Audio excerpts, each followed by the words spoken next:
Halo adik-adik, saya dengan Kak Yuyut. Di pertemuan kali ini kakak akan membahas mata pelajaran ekonomi kelas 10 tentang permintaan dan penawaran. Ya. Untuk kita langsung saat ini akan kakak bahas dulu tentang permintaan. Permintaan itu nama lainnya demand. Ada dua variabel yang harus kalian ingat yang selalu terkait di dalam konsep permintaan, yaitu P adalah tingkat harga, ya, diambil dari kata price. QB adalah jumlah barang atau jasa yang diminta. Diminta oleh siapa? Oleh konsumen. Ini QD itu adalah quantity of demand. Ya. Definisi dari permintaan itu sendiri adalah jumlah barang atau jasa yang mau dibeli. Siapa yang mau beli? Konsumen, ya. Mau dibeli pada berbagai tingkat harga. Ya.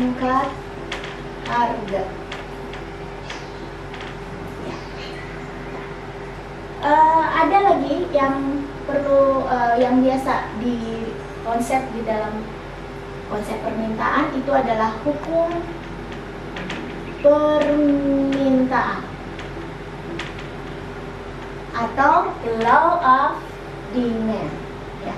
Hukum permintaan ini kita akan melibatkan dua variabel, yaitu variabel harga dan jumlah barang yang diminta. Misalkan harga barang X terhadap jumlah barang yang diminta. Bayangkan kalau kalian sebagai konsumen, ketika harga barang X naik, tentunya jumlah barang yang diminta terhadap barang X akan turun. Jadi kita tidak jadi beli ketika harga naik, atau bisa jadi turun jumlah barang yang diminta, atau berlaku sebaliknya. Maka ini hubungannya berbanding terbalik atau negatif dengan asumsi ceteris paribus. Ya. Nah, bagaimana dengan fungsinya? Fungsi permintaan.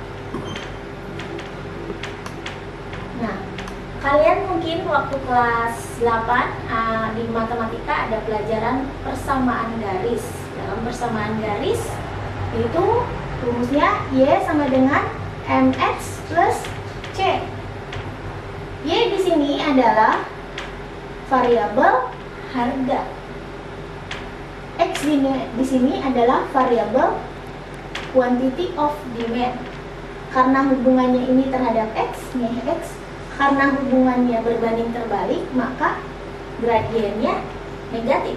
Gradien negatif itu adalah kemiringannya negatif. Jadi ini rumus dasarnya. Nah, untuk kurvanya bagaimana? Kurva permintaan,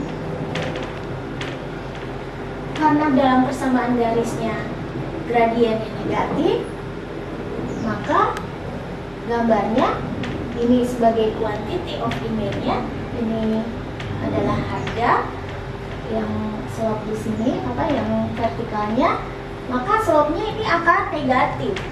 Negatif itu miring ke kiri. Di sini kita lihat ketika harga barang X di sini lebih tinggi, jumlah barang yang diminta rendah. Ketika harganya turun, jumlah barang yang diminta lebih banyak. Jadi ini turun, ini malah naik, berbanding terbalik. Ini menyebabkan apa? Kurva akan bergerak. Bergerak bagaimana? Bergerak dari kiri atas ke kanan bawah. Oh ya, tadi hukum permintaan itu ketika harga barang X naik, jumlah barang yang diminta terhadap barang X akan turun, dan berlaku sebaliknya dengan asumsi ceteris paribus.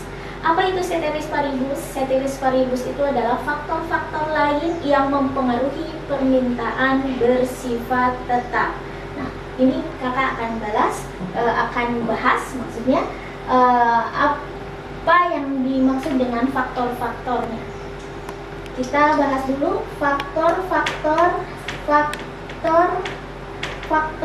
yang mempengaruhi permintaan.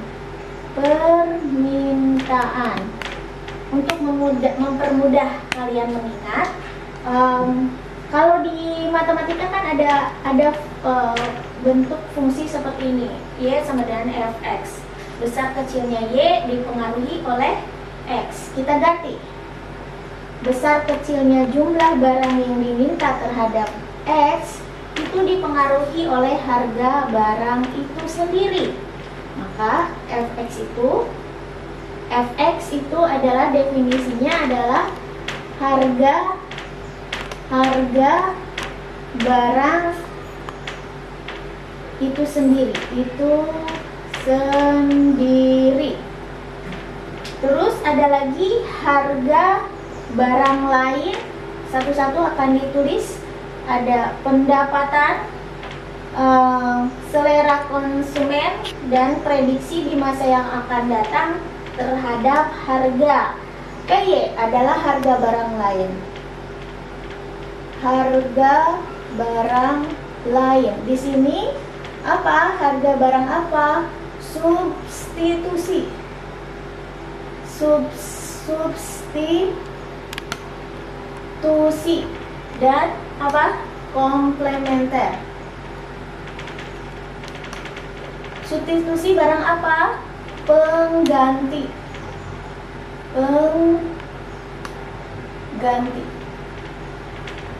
Kalau komplementer barang pelengkap. Nah, nanti dibahas secara rinci. Y adalah income, ambil dari kata income atau pendapatan. Pendapatan siapa? Pendapatan konsumen, ya. Konsumen akan mempengaruhi jumlah barang yang diminta terhadap harga barang X. Tes. Selera siapa? Selera masyarakat atau konsumen. F adalah prediksi di masa yang akan datang tentang harga. Nah, jadi faktor-faktor yang mempengaruhi permintaan adalah harga barang itu sendiri, harga barang lain, pendapatan konsumen, selera masyarakat, dan prediksi di masa yang akan datang tentang harga. Nah, kalau bahas di sini, ceteris paribus itu apa sih? Tadi, ceteris paribus itu adalah faktor-faktor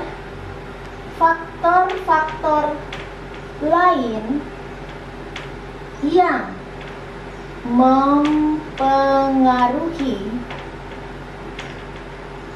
permintaan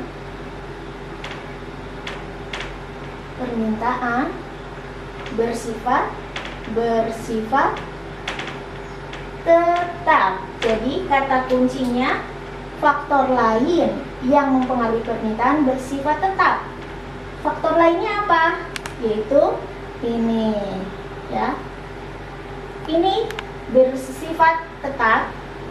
Syarat ceteris paribus ini faktor lainnya yaitu harga barang lain, pendapatan, selera, dan prediksi di masa yang akan datang itu harus bersifat tetap.